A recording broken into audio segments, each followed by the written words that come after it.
look at this like kind of video that just like a simple camera motion that we kind of did inside our office. Okay, kind of nothing too fancy here.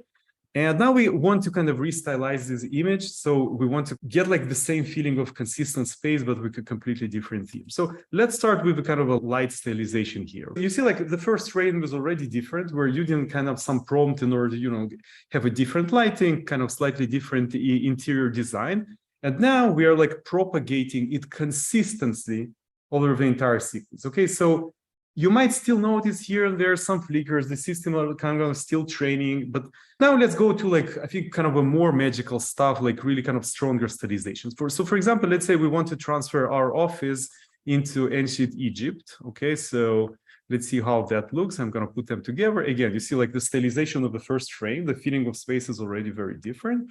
Okay, and now we see we're like some kind of ancient kind of Egypt pyramid, right? And now imagine that you want to like really kind of create some kind of a Ghibli studio look, right? And again, let's look at the first frame. So yeah, it kind of looks like, like in Japanese animation style.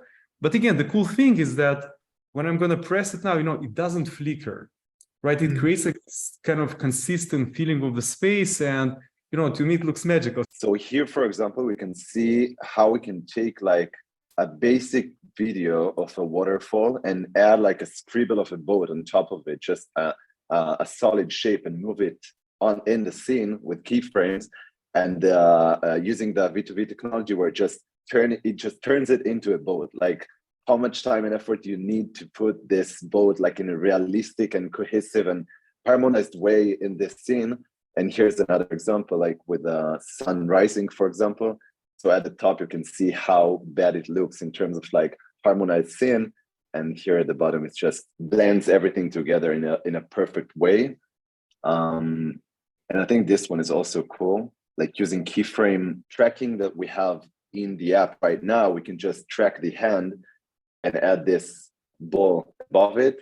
And then using like this prompt of like a magical ball or something like that, you can just get like much more interesting results.